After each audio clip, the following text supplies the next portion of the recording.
Сэтгэл судлалын түүхийн хичээлээр хийсэн когнитив сэтгэл судлалын тухай хийсэн бяцхан бичлэгийг маань авч үзсэн. Хөө хинаас нь сонирхолтой бэ? Найзуудаа энийг хартаа. Когнитив сэтгэл судлал нь хүний танин мэдэх процессыг болох анхаарал, ой тогтоолт, асуудал шийдвэрлэх, тэгээд шийдвэр гаргах, хэл яриа, сэтгэхүй зэрэг асуудлыг авч үздэг юм ш. Та нарын талаар мэдэх үү? Би яг ингэж когнитив сэтгэл судлал ингэж маш сайн юм нөлөө оруулсан. Жампэжийн талаар мэдээж би танад ингэ ярьхгүй. За ингэ жампэж нь болохоор 1896 оны 8 сарын 9-нд ингэ Швейцарын ингэ Нишвтал хүмүүсийн хотод хүрсэн байдаг. За ингэ хамгийн анхны бүтээлээ 10 настайдаа ингэ гаргаж ирсэн юм лээ заяа. Тэгээд дон сургууль тахтаа ингэ няцгаар бүтнүүд дээр ингэ судалгаа хийсэн. За ингэ түүнийг ингэ цаг тухай бүрд нь ингэ сэтгүүлдээ хийвдүүлж гаргаж ирсэн мэлээ. Тэгээд 1918 онд болохоор энэ Нишвталын их сургуулийн ингэ шинжилгээ ухаанд доктор зэрэг ингээ хамгаалж ирсэн юм өндөр хүн байт юм лээ. За 1919 оноос ингээд Парисын их сургуулиас ингээд философи болон сэтгэл судлалыг анх зааж хэмжээсэн заяа. Пяжаар ингээд өөрийнхөө оюутнуудаа багын ингээ хүмүүсийн ингээд бодис сэтгэл чадварыг ингээд судлах судалгаа хийжсэн юм байна шүү дээ. Энэ нь болохоор ингээд сэтгэл судлалын чиглэлээр хийсэн юм алдар судалгаанууд таны хэлсэн болж ирсэн юм байлээ. Мөн ингээд 1940 оноос сэтгэл судлалын лабораторийн өдөртөгчээр ажиллаж ирсэн юм өндөр хүн байдаг. За яг тухайд ингээд түүнийг таньд хүмүүсийн хийжсэн судалгааны ажлуудыг нэлийн зөвшөөрөх байсан. Нөгөө ингээ хорон жилийн дараагаас Америкийн нэгдсэн улсад ингээд комитет зөвшөөрөх үүснээс шиг яаж ийм нэлийн зөвшөөрөх хийжсэн юм лээ. Тэгээд энэ нь болохоор 1980 оны 9 дугаар сарын 17-нд төгссөн. Пяжа гэснээс Италиудаас пяжагийн тухай сонирхолтой юм ярьчихгүй. Пяжагийн таны хөгжлийн үе шатыг хүүхдүүдийн одоо эхний үечлэлтэй холбоод 4 гол үе шаттай болсон юм гэдэг. Одоо эхний үе нь болохоор сенсор мотор үе, хоёр дахь үе нь болохоор үйлдэлийн өмнөх үе, тэгээд тодорхой үе шат. Тэгээд нэгдмэл үе шат гэсэн тийм 4 үе шаттай болсон юм гэдэг.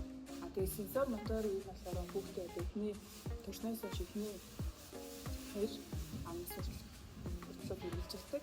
Тэгээд энэ шатнд нь одоо хүүхэд бичиг тойрог байгаа мэдрэхгүй бичгийн хөдөлгөөний төсөлчний харал хэлцдэг юм лээ.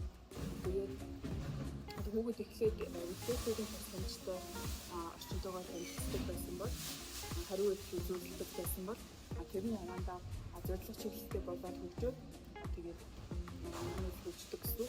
Тэгээд дээрэс нь одоо эхний 4 сард бол автагч хариу үйлдэлийг давтамжуулж ажилладаг. Тэгээд 4-өөс 12 сард нь хүүхэд хоёр дахь хариу үйлдэл тойрогдож байдаг. Тэгээд энэ одоо хүүхдэд ойлгохтой бий болоод тэгээд ерөнхий үзэгдлийг зурлаж одоо тархинд хандуулдаг. Тэгээд үүний дараа болохоор юу байдаг?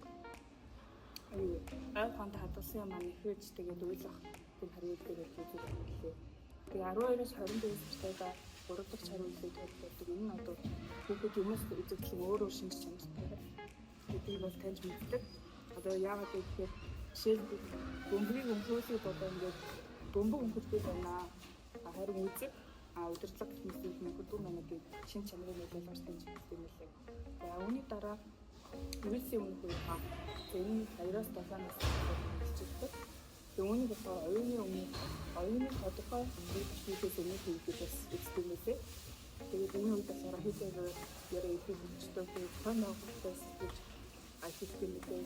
Тэгээд нас тэмдэг их хийсэн зүйлсээ хүүгээс ойлгож чадчихсан гэсэн. Тэгээд энэ дээр болохоор хамгийн сонирхолтой бас юу гэхээр хүүхэд биеийн үйлчлэл нөлөөсөн гэдэг.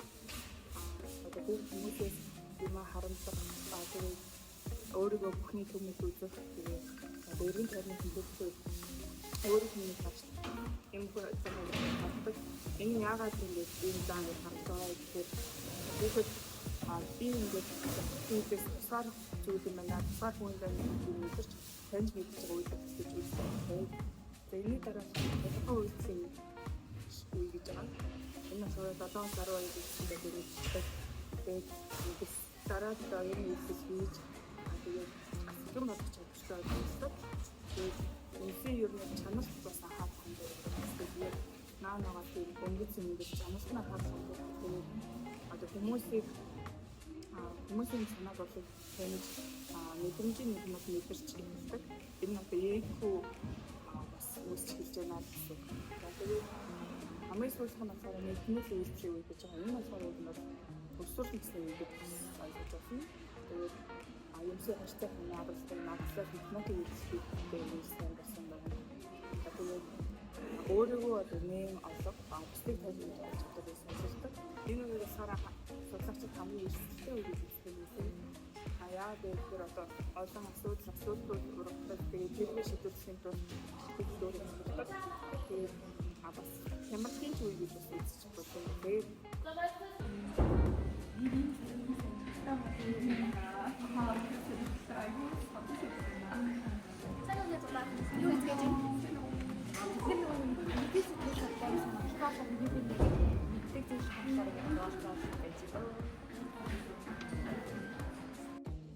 Би ч гэсэн сая когнитив скил судлалын чиглэлээр ажиллаж байсан эрдэмтдийн талаар уншсан шүү дээ.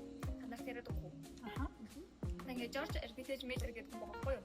Энэ хүн болохоор 1920 оны 2 сарын 3-нд Америкийн нэгдсэн улсын баруун Виржиниа гэдэг мужийн нийслэл болохын Чарльсон хэмээх хотод төрсөхгүй юу? 1937 онд одоо тэдний ахлах сургуулиуд төгсөөд тэгээ 1940 онд одоо элтгэх урлагийн чиглэлээр бакалаврын зэрэгээ хамгаалаад 41 онд магистрийн зэрэгээ хамгаалсангүй юу? Дональд гэдэг энэ профессортай танилцсан. Яг тэр үеэсээ болохоор одоо ингээд сэтгэл судлалын чиглэл рүү ерөнхийдөө орох болохгүй юу? Тэгээд тэр одоо ингээд сэтгэл судлалын чиглэл рүү ороод Гёрнер гэдэг хамтрагчтайгаа ийм оюун ухааны тал дээр ийм судалгааны төв байгуулсан. Тэгээд байгуулахаар ингээд ерөнхийдөө Харвардын сургуулийн захиралтай уулзаж туслалцаа үзсэн. Тэгээд 1960 онд болохоор тэднэрт ийм байшин гаргаж өгөөд тэр нь ингээд ерөнхийдөө яг комьюнити сэтгэл судлалын ийм төв болоод болсон. Тэгээд одоо тэр судалгааны төв болохоор одоо танимиксан судалгааны төв хэмээн нэрлсэн. Тэдний судалгааны гол объектууд нь ойлгохтол хэл яриа сэтгэхүй сэтгэл зүйн өсөл хүчит зэрэг байсан. Тэгээд энэ хүн комьюнити сэтгэл судлал юу гэдэг вэ? Төв юмсан. Би ясийн сэдвийн талаар ингээд сонирхоод уншиж байгаа. Ингээд нэг эрдэмтдийн талаар санаж тэгээд ярьж байна. За энэ эрдэмт нь болохоор Менде Бран гэдэг эрдэмт байгаа. За 1766 оны 11 сарын 2-нд ингээд Францын Вестирач гэдэг хотод мэдсэн.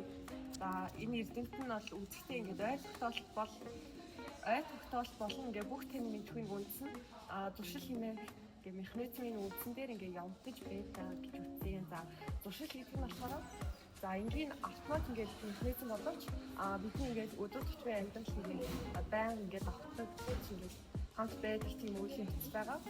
За өөрөөр хэлэх юм бол хүний зам нь ухамсарын ингээд томоохон нэмжүүлэлт ингээд туршил хэмээх туршил байдаг юм ингээд тэр үндсэн заяа. За аливаа зүйлийг ингээд үр бүтээлтэйгээр ингээд олон дахин давтамжтайгаар хийснээрээ ингээд зуршил нь бий болдог. Жишээ гэх юм бол ингээд багаасаа ингээд дугуйлах ч юм уу жишээ нь ингээд юм бич гэх мэт ингээд үйлдэлүүд ингээд багаасаа олон нэгэн давтамжтайгаар ингээд хийж байгаа учраас тухайн зүйлийг ингээд ямар нэгэн ухамсаргүйгээр ингээд шууд автоматар ингээд хийх ингээд үндсэн болж өгдөө. Нэгсэн. За өөр нэг дэвшүүлсэн зүйл нь болохоор ойр тогтоолтын талаар ингээд үндсэн 3 төрлийн ингээд хамгийн анх ингээд дэвшүүлсэн. За энэ дүрслэлийн ойр тогтоолт, мэдрэхүй ойр тогтоолт, тэгээд механик ойр тогтоолт гэдэг ингээд 3 ойр тогтоолт дэвшүүлсэн байдаг. За дүрслэлийн ойр тогтоолт гэдэг нь болохоор дүрслэн бодож буй болно. Ухамсарлаж буй ингээд бодол санаа бүх дүрслэлүүд ингээд багтаадаг. За энэ ойр ингээд цэвэр ухамсарын ингээд үйл ажиллагаан дээр ингээд үндэслэдэг. За хоёрсон ингээд мэдрэхүйн ай байгаа. Тэгээд мэдрэхүй нь эрхтнүүдийн тусламжтайгаар хүлээн авч буй мэдээллүүдийг хэлбэгөөд мэдрэмж сэрхүй ингээд дур хүрсэл ингээд дүрслэлийг илэрхийлж тэгээд ингээд дүрслэлээр илэрхийлж ингээд шууд тайлбарлаж болохгүй ингээд ойлголтууд ингээд хамрууллаа. За сүүлийнх нь ингээд механик байгаа. За энэ зөвхөн ухамсарлагдаж буй мэдээллүүдийг багтаадаг. За өөрөөр хэлэх юм бол ингээд булчингийн ур чадваруудын нэгдүүд олж авсан мэдээллүүдийг энэ ой тэр мэдээллүүд ингээд хамаардаа. За бодол санаа болон ухамсарын оролцоогүйгээр бидний гар хөл ингээ альбаа үйлдэлийг ингээ шууд гүйцэтгэж байгаа болохоор энэ үүрэг. За тэгээд энэ мэдээллүүдийг ингээ дүгнэж хэлэх юм бол за биран гэдэг эрдэмтэд нь болохоор ой тогтоолтыг суулгаж мөн ингээд чанарыг нь танил хэлэхэд ингээд асар их үүрэг гүйцэтгсэн бөгөөд хамгийн анхны ой тогтоолтыг ингээд судалснараа илүү наривчлан ингээд тухайн ой тогтоолтыг ингээд илүү наривчлан ангилахад ингээд маш ингээд хувь нэмэр оруулсан гэж үздэг. Бүх сонирхолтой юм аа. Надад ч гэсэн эрдэмтний төвшил маш сонирхолтой санагдсан юм баггүй юу? Тэр нь болохоор Германы сэтгэл судлаач Херман Эбонгайц гэж хүн байдаг. Энэ хүн болохоор ямар ч лабораторигүй тэгээд өөрийнхөө гардуур материалаараа туршилт хийсэн болохоор сэтгэл судлалд хамгийн том хувь нэмэр оруулсан гэдэг юм байлээ. За тэгээд ямар туршилт байсан бэ гэхээр хүмүүсэд одоо 3 нусгээс бүрдсэн 2300 орчим одоо ийм уюудыг тогтоолох туршилт хийлгэсэн. Жишээлбэл нөгөө нэг сам, бат, мит гэхээр гэх мэт. За тэгээд энэ туршилтагч нь туршилтаа явуулаад тэр үедээ одоо хэр хугацаа өнгөрсний дараа хүмүүс хэдэн хувийг нь эргүүл санаж байгааг нь одоо судалсан. За үүний үр дүнд болохоор тэр марталтын муруу хэмээх одоо схемийг гаргаж ирсэн. За түүний туршилтын үр дүнд болохоор хүн мэдээллийг хүлээж авсныхаа одоо эхний 20 минутын дотор бүх мэдээллийнхаа 50 орчим хувийг ингээд мартдаг гэсэн бол одоо эхний 1 цаг өнгөрөхөд бүх мэдээллийн 60% орчмыг мартаж, за 9 цаг өнгөрөхөд 65%-ийг мартаж, за бүх мэдээллийн 35 орчмыг нь одоо 35%-ийг л хэрэгэ санаж ирсэн байлээ.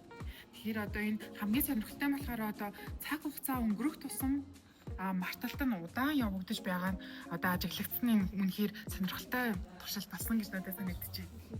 Би тэгвэл хэл ярианыхын тухай сонсч ирсэн биш. Би хэл ярианы тухай бас мэдээж би танаас яриад хөө. За нэг хэл ярианы болохоор энэ хүмүүсийн мэдээлэл дамжуулах юм хамгийн чухал хэрэгсэл болж өгдөг. За ингээ хүн дунджаар ингээ 30,000 гаруй ингээд үгсэлж ярьд юм лээ. За ингээ хэл ярианы тухай юм сонирхолтой юм түүхэн туршилт гэх юм бол за Египтийн хааны 1-р ингээ Палестин гэдэг ийм энэ хүн болохоор ингээ хэлний үндэсний тухай юм туршилт хийжсэн. За энэ нь болохоор ийм хоёр яриаг ингээ тусгаарлаад ямар ингээд хэлээр ингээд анх хэлд орох вэ гэдгийг ингээд судалж үзчихсэн. За гэтэл ингээд үүнэг тэр хоёр яраа нь ингээд хамгийн анх Бекос гэдэг юм урагтай үгийг хэлжсэн. За энэ үг нь болохоор ингээд Египтийн гаралтай үг биш Греки гэх юм гаралтай юм үг байсан. За ингээд энэ дээр үндэслээд ингээд төрлөх хэлээрээ биш ингээд нийгмээс дамжиж суралцдаг ингээд хэлийг суралцдаг гэж анх ингээд баталжсэн төрчтэй юм лээ. Энэ дээр бас нэмэхэд одоо компьютер ч юм уу AI хиймэл оюухан хөгжөхөд когнитив сэтгэл судлалын үр нөлөө бол амар хүчтэй өндөр нөлөөтэй гэдэг юм лээ. Яагаад вэ гэхээр одоо ингээд хүн яаж мэдээллийг боловсруулдаг, мэдээллийг яаж хүлээж авдаг, хүний оюухан одоо яаж ажилладаг гэдэг дээр когнитив сэтгэл судлал маш дөрвтэй тодорхой хэрэгсэн байдаг юм лээ. Тэгээд үүн дээр үндэслээд одоо оюуханы хиймлэр бүтээж болох юм байна гэдэг нас компьютер AI хиймэл оюуханы бүтээдэг болсон байсан. Тэгээд когнитив сэтгэл судлал нь бол энэ салбарт бол маш хүчтэй одоо өндөр нөлөө өгсөн юм лээ. Тэгэхээр санджуулсан би когнитив сэтгэл судлалын хэрэг сонирхолтой байна. Тэгвэл хэдүүлээ бүр олон найзуудаа ийм мэдээлэл төгөөлээ.